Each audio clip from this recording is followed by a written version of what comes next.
Hello, this is Ernesto Amaral from the Department of Sociology at Texas A&M University. In this lecture, I'm going to talk about the Globalization Project in Crisis, which is based on Chapter 6 of the textbook by McMichael and Weber. This is part of our social change class. And as I mentioned before, you should read the chapter in the textbook to be able to complete the quizzes of this class, because the quizzes, they go on specific examples that are cited in the chapter. But at the same time, you should read or watch this lecture to be able to complete the perusal assignments. That's the other portion of the course.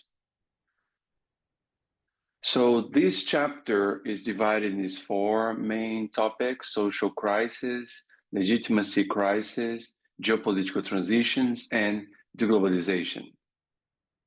So let's just start on social crisis. The globalization project led to widespread unemployment and informal labor growth all over the world.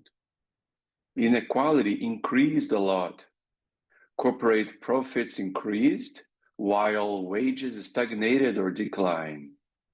Displacement, food insecurity, and land dispossession intensified across the global south. Youth faced limited opportunities, feeling disillusionment and rising social unrest in these countries in the global south, mostly there. And you start to see this crisis of globalization. The globalization project began to unravel in the early 2000s due to multiple converging crises. Cracks appeared in neoliberal ideology as inequality and ecological degradation intensified. So you start to see these crises because there is an increase in inequality all over the world, within countries and between countries. You usually have the corporations, the elite, having a lot of profits and gaining a lot of wealth, while most of the population doesn't have much wealth. So it increases a lot of inequality all over the world. And you have a lot of ecological degradation because of this desire to always grow the economy. The legitimacy without thinking about ecological impacts on the planet Earth. The legitimacy of global institutions and market-driven development is increasingly questioned. And in this figure here, it emphasizes the inequality that we see in the world right now. So that's figure 6.1 from the textbook, showing rich people in the global north still own the world share of wealth concentration in the global north compared to the rest of the world. So here, let's start from the bottom, the share of the world's population. The global north actually represents 20.6% of the world population, while the rest of the world represents almost 80% of the population in the planet. Well, but at the same time, the share of total global wealth, the total global wealth, it's 69% is concentrated in the global north, although only 20% of the population lives there. And the total global wealth, 30.7% is in the rest of the world, while almost 80% of the people live there. And the share of the world's billionaires, 65% in the global north and 35% in the rest of the world. And the share of the world's billionaires' wealth, 74% against almost 26%. So you see that although the global north has a smaller population, it has most of the global wealth in the planet, right? So you show in this simple graph here, this really steep inequality across these different groups of countries in the world. And the 2000 financial crisis emphasized this problem. The global financial crisis exposed structural weaknesses in the neoliberal economy. Millions of people lost jobs and homes while banks were bailed out by public funds. The crisis of globalization revealed the risks of deregulated financial markets and global economic interdependence. And in this other figure of the textbook, transnational distribution of global population by relative inclusion and exclusion. So in this simple figure here, we see that the majority of stateless individuals and migrant laborers, they join the global slum households and the rural poor among populations excluded from stable livelihoods. So what it's saying here is that 50% of the world population is classified as excluded, 30% as insecure, and 20% are bankable or in a good situation.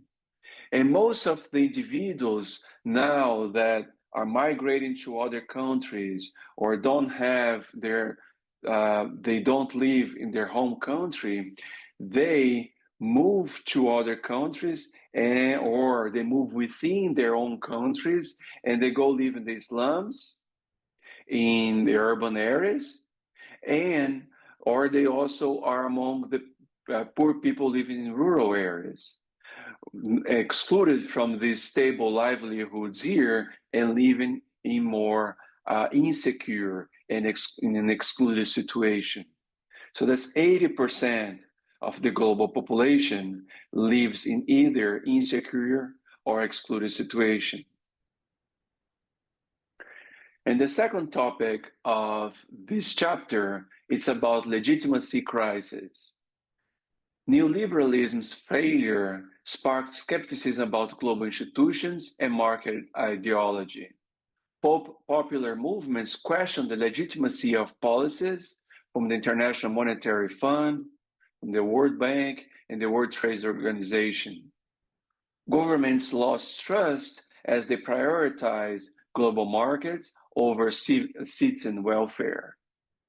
Crises in housing, finance, and food reveal deep flaws in the global order. And you start to have a rise in public discontent, which challenge the credibility of global governance institutions.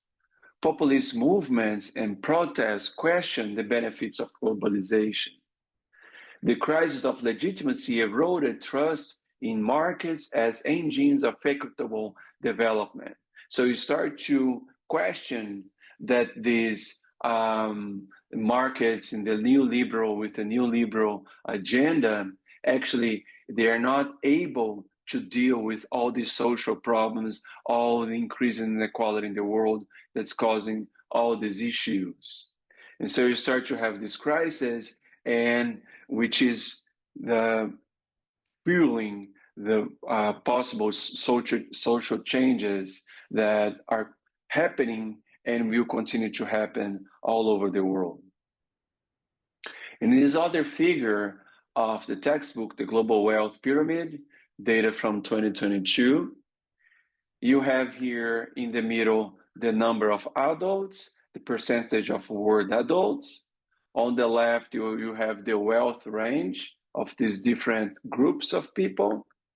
And here on the right, you have the total wealth, the percentage of the world. So in the bottom here, you have 2.8 billion people, 2,818 million people, in other words, 2.8 billion people, which is 52% of the population. And overall, these adults here, each one of them, on average, they make less than $10,000 per year. And overall, they concentrate only 1.2% of total wealth of the world, which is $5.3 trillion. So these 2.8 billion people, these adults, each of them making less than $10,000 per year, they concentrate only 1.2%, $5.3 trillion of the total wealth in the world. And these other adults here, 34.4% of the population, 1.8 billion people, they make on average they make between $10,000 and $100,000 per year, each one of these adults, which corresponds to a total wealth of 13% of that of the world, which is a total of around like $62 trillion. Towards the top, these 642 million people, 12% of the world population, of thinking about the world adult population, their wealth is between 100,000 to 1 million, so much higher than what we see here from the bottom. And it concentrates 39.4% of the total wealth as a percentage of the world, which is $178.9 trillion. And then at the top, you have only 1.1% of the world adult population. That's only 59.4 million people. Then of them, each one of them on average make more than $1 million. And that overall, that corresponds to 45.8% of the total wealth in the world. That's $200.3 trillion. So 1.1% of the world adult population, they concentrate almost 46% of the total wealth on the world. 1.1% having 45% of the total wealth, while 52% has only 1.2% of the wealth. So exactly the opposite, right? More than 50%, 1% of wealth. And this one here, only 1% of the people, little less than 50%. So it just shows this really huge inequality in wealth in the world. The top of the pyramid and the bottom of the pyramid really make this issue really clear. And you have food riots and price volatility in this process. You have sharp increases in food prices sparked riots in over 30 countries between 2007 and 2008. And that's something that we talked before as well in previous chapters. Global food systems became more vulnerable due to financial speculation and export dependency. The crisis underscored the fragility of market-based food security strategies.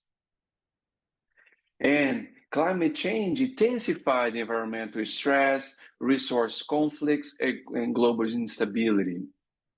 Extreme weather events disproportionately affect vulnerable populations. Environmental stability added to the volatility of the global system. So you have the crisis of globalization and climate change caused because of this unruled development in the world actually affects more exactly the more vulnerable populations.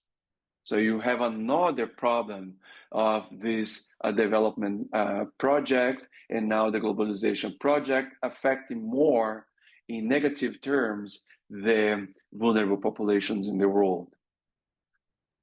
And you also have the energy crisis. Peak oil and rising energy prices raise concerns about resource scarcity. Energy-intensive growth models face ecological and economic constraints. The fossil fuel-based economy appears increasingly unsustainable, exactly because of these huge effects on ecology, on ecological aspects affecting nature and related to the climate change that we just talked before. And you have an uneven development. Globalization produced prosperity for some and precarity for many. You have that huge inequality that we just saw in the previous figure, the pyramid. The widening gap between rich and poor fuels resentment and instability. Marginalized communities face displacement, underemployment, and rising costs of living. And you have crisis of social reproduction. Households struggle to maintain basic needs amid shrinking welfare and rising costs. The burden of unpaid and informal labor grew, especially for women.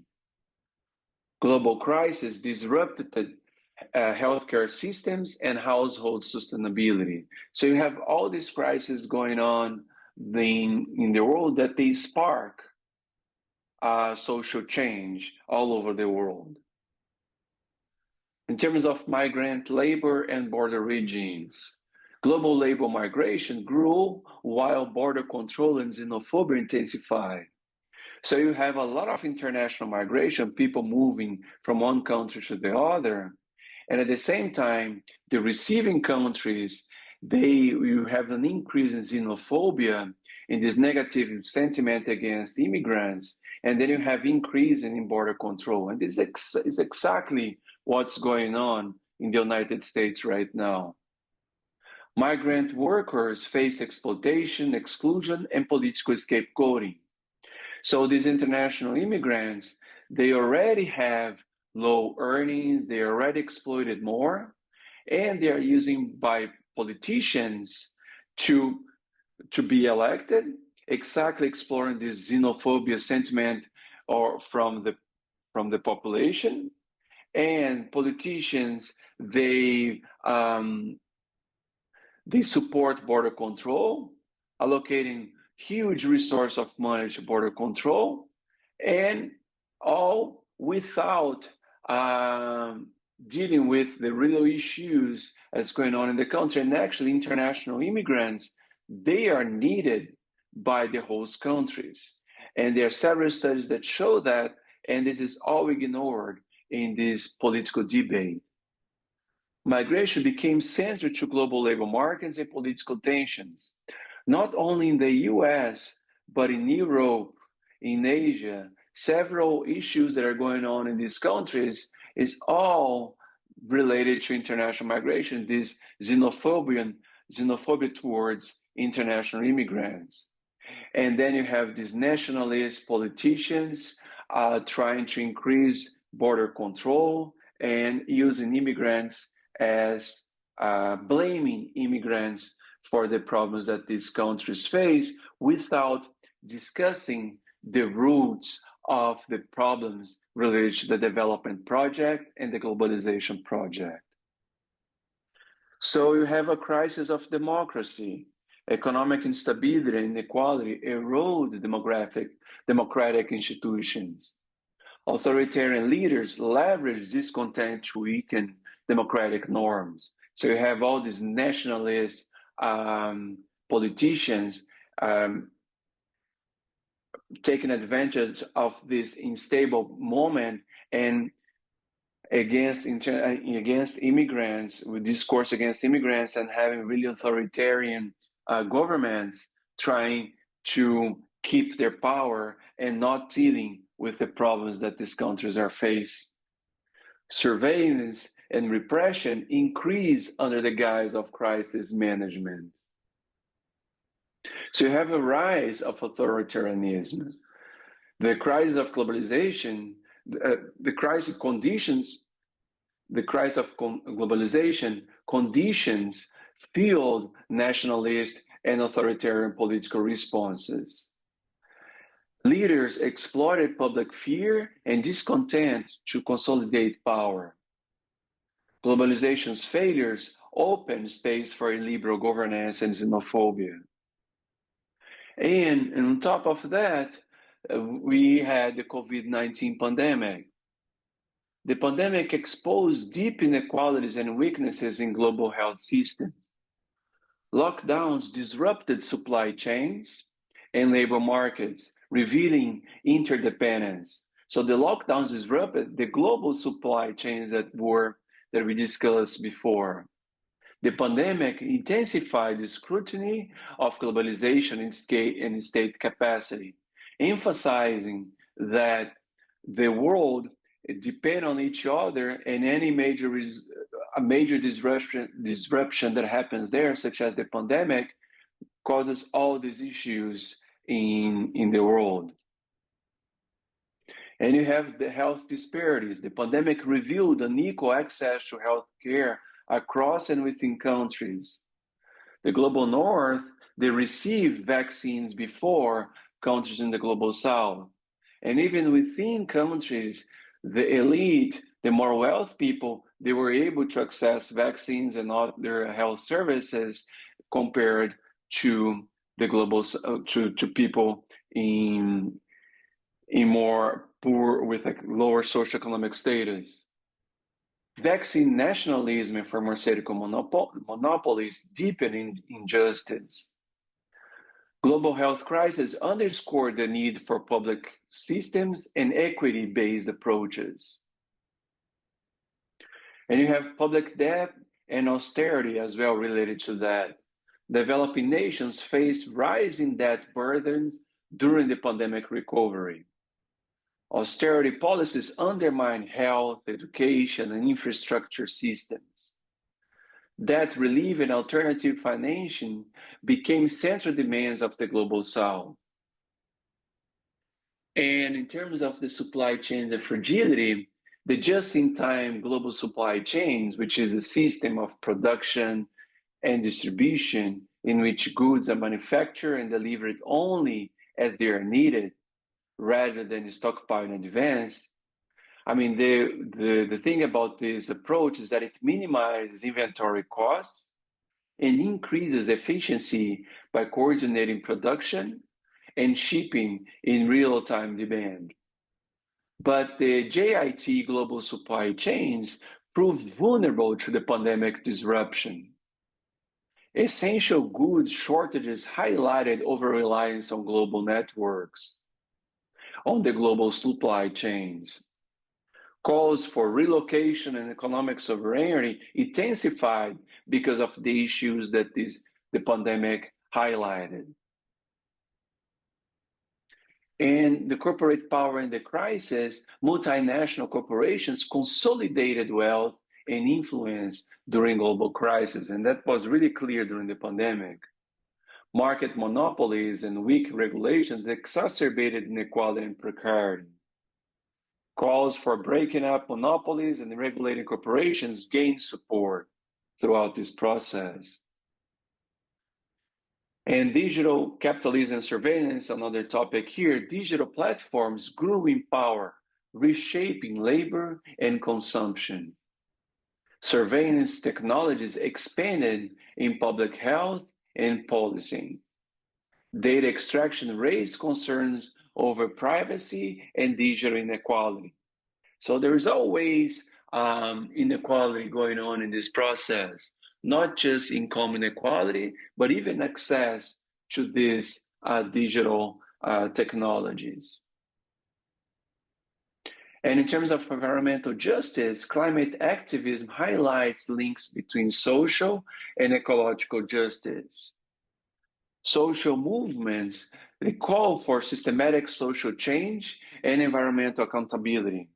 Instead of just dealing with, or for example, using international immigrants as the cause, blaming them as the cause of problems, as these politicians exploiting the xenophobia from their populations use, instead of use scapegoating to try to get elected, what the social movements are doing, they're actually calling for systematic social change to deal with the real causes of problems going on in the world. The climate crisis became a central axis of global mobilization. In terms of global inequality and tax justice, corporate tax evasion and wealth concentration drew public outrage. Tax justice campaigns exposed loopholes in the global financial system. Fair taxation emerged as a demand for equitable globalization. So there are a lot of countries now emphasizing that the rich people should pay more taxes. And that seems really simple, but there is a really strong pushback against that. One example is Brazil right now, that the government is trying to increase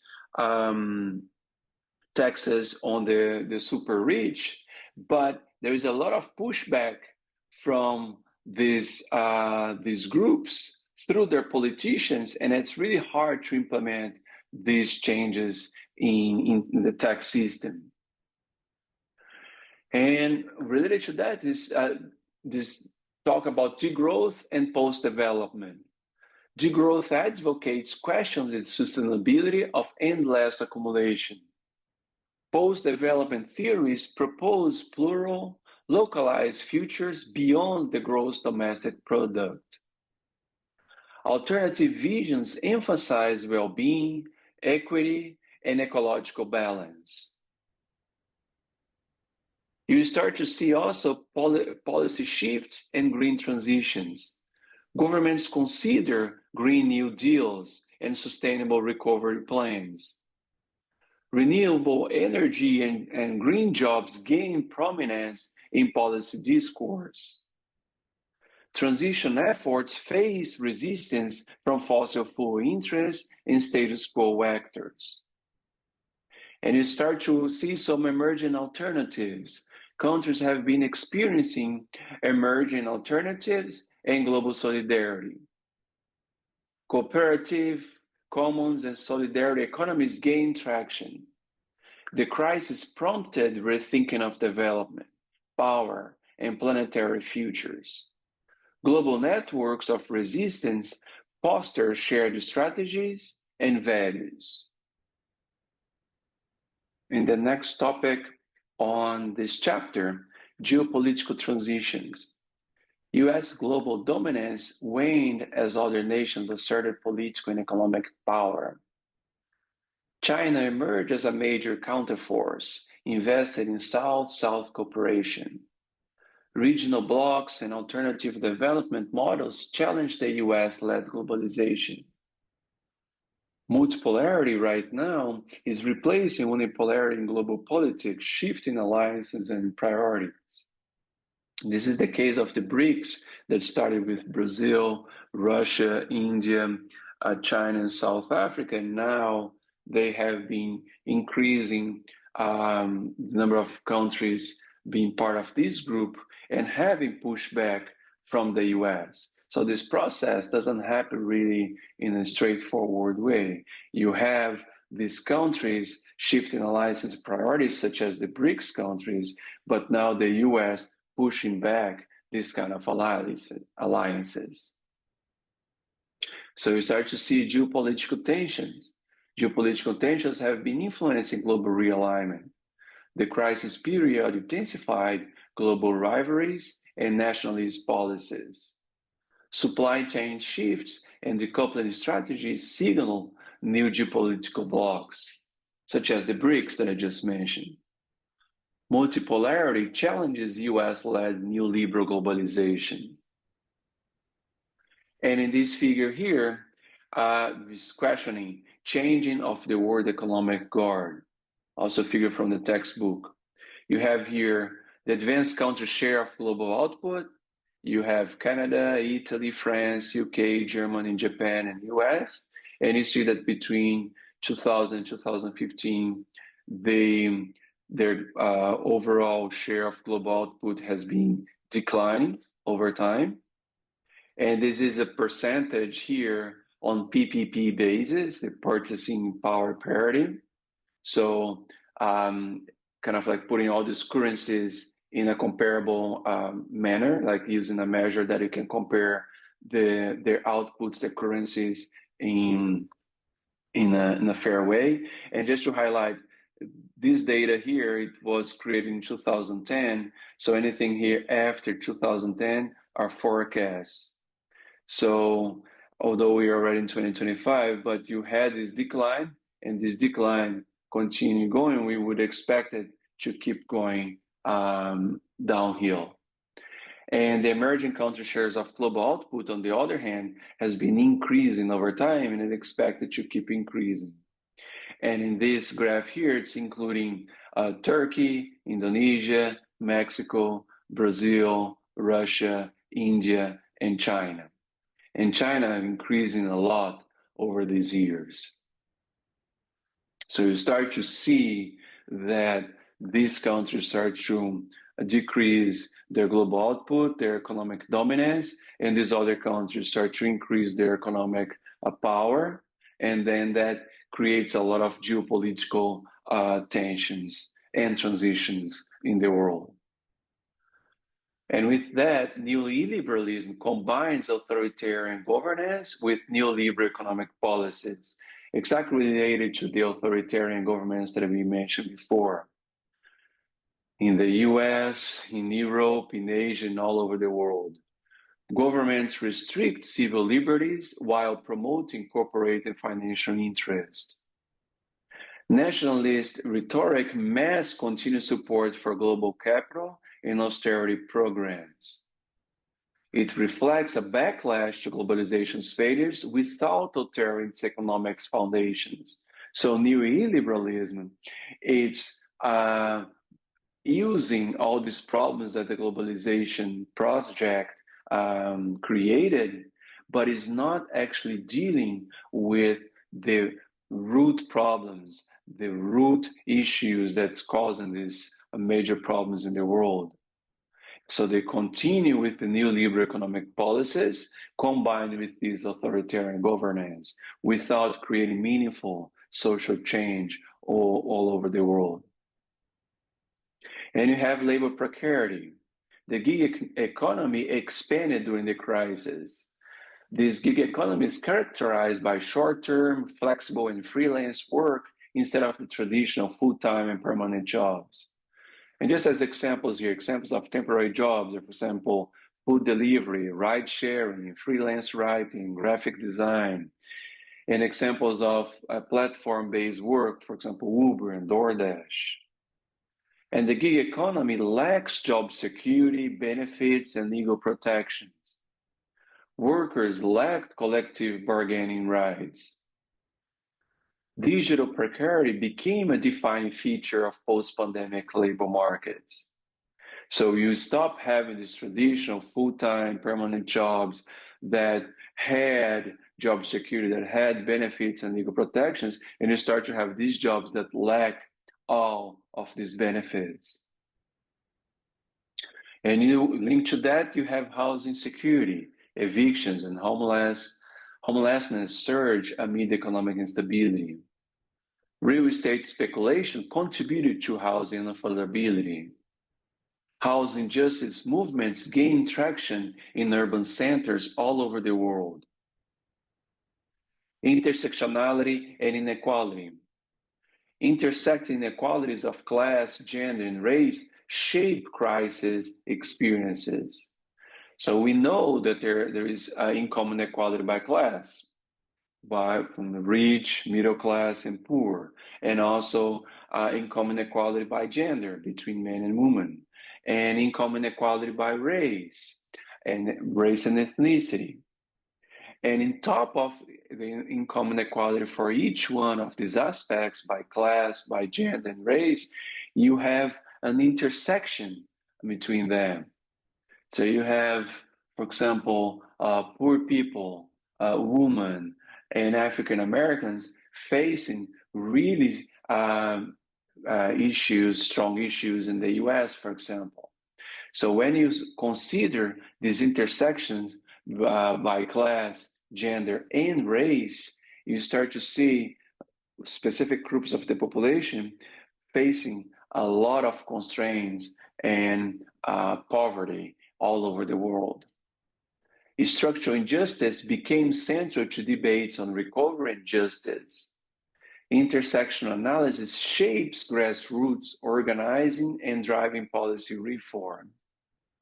So these studies that emphasize intersecting inequalities by class, gender, and race, they help grassroots movement organize and propose meaningful social changes that actually address the roots of the problems, trying to get real policy reforms going on. And movements advocate for local food systems and ecological farming practices, or agroecology. So these food sovereignty movements. Food sovereignty emerged as a response to corporate-dominated agriculture. Agroecology promotes resilience, equity, and ecological health.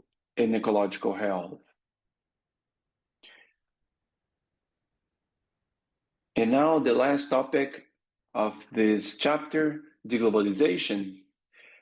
State-led development gained traction amid disillusionment with market-led reforms. So this crisis revived calls for sovereignty, like we just talked, local production, and fair trade systems. Movements promote regionalism and alternatives to global economic integration. Deglobalization signals efforts to reclaim economic and political autonomy. So you have this calls for deglobalization to emphasize regionalism, alternative to this global economic integration. But the question is whether this is actually going to happen in practice or not. In terms of financialization, people increasingly rely on credit and debt to cover basic needs. Financial markets influence housing, education, and health access. Debt dependency reinforces social inequality and limits autonomy. And related to this debt, it's important to emphasize the DSSI countries, which is emphasized in the textbook as well. DSSI countries refer to eligible countries under the Debt Service Suspension Initiative. This was a temporary debt relief program for least developed countries launched by the G20, by the World Bank, and International Monetary Fund in 2020 in response to the COVID-19 pandemic. It allowed the world's poorest countries to suspend debt service payments from May 2020 through December 2021. So these least developed countries had access to this relief in debt payments. The goal was to free up resources so these countries could respond to urgent public health and economic needs during the COVID-19 pandemic. And in this figure here, available in the textbook, we see rising debt distress in low-income countries, and here showing as a percent of exactly these DSSI countries that I talked before. This graph here, data from 2009 to 2022, and the percentage of countries at high risk of debt distress. You see you have a little decrease here in 2013, but then it increasing the black part of these columns between 2009 and 2022. And even the gray part, the countries in debt distress, it declined a little bit here until 2016, but increasing over time after that. And during the pandemic, you saw that increase overall as well, and now decrease a little bit by 2022. But you have a rise in debt distress in low-income countries, countries at high risk of debt distress or in debt distress, increasing over time, related to all these issues that are being highlighted in this chapter. So we start to see talks about reimagining development. The globalization crisis opened space to rethink development beyond neoliberalism. Calls emerge for care-centered, just, and sustainable future. Scholars and activists advance visions of plural, post-growth development. By the 21st century's third decade, a new frontier of the globalization agitation had emerged, because exactly all these activists and scholars try to think about other ways to develop societies that would actually try to decrease the problems created by neoliberalism, such as increasing income inequality. And you have this decolonizing development. Post-colonial critics challenge development as a form of domination. Their calls to decolonize development, the calls to decolonize development emphasize sovereignty and cultural autonomy. Decolonial perspectives offer new paths for justice and self-determination of the countries. And you start to see some post-neoliberal experiments. Some governments generate programs with public investment and social protections. State-led initiatives challenge the dominance of the market logic bringing the power back to the state level, back to the nation, back to the country, instead of this global order. Results are still mixed, but they demonstrate alternatives to neoliberal orthodoxy. And you start to see some global solidarity. Transnational movements create networks of mutual support and shared learning. Solidarity emphasizes common struggles across borders and differences. Global cooperation is key to confront the systematic social crisis. So all this debate and these movements are bringing social changes to all different countries throughout the world. And this crisis of globalization is at a turning point. The crisis of globalization exposes deep structural flaws. It creates space for reimagined development beyond exploitation and inequality. Future paths and social change depend on collective action, political will, and ethical vision. So social change depends on all these collective actions that are going on and political will as well. You have the conditions for that, but these social changes they have been happening in a slower pace. So, a summary of this chapter, what we discussed here, we have been seeing multiple crises going on in the world, financial, environmental, and political crises. They undermine neoliberal globalization. Global inequality and ecological stress reveal the limits of market-driven development. Public distrust grew towards global institutions and elite governance. This crisis opened new space for imagined post-neoliberal futures. Grassroots movements, they propose alternative models based on justice and sustainability. So here, some suggestions of questions for reflection that can be useful for you to complete the perusal assignment. What structural factors contributed to the crisis of globalization? How did the COVID-19 pandemic expose global vulnerabilities? What alternatives to neoliberalism emerged during the crisis? How do inequality and ecological breakdown intersect? And what does a just and sustainable development future look like? So thank you very much. That was another lecture of our social change class. Thank you very much for your attention.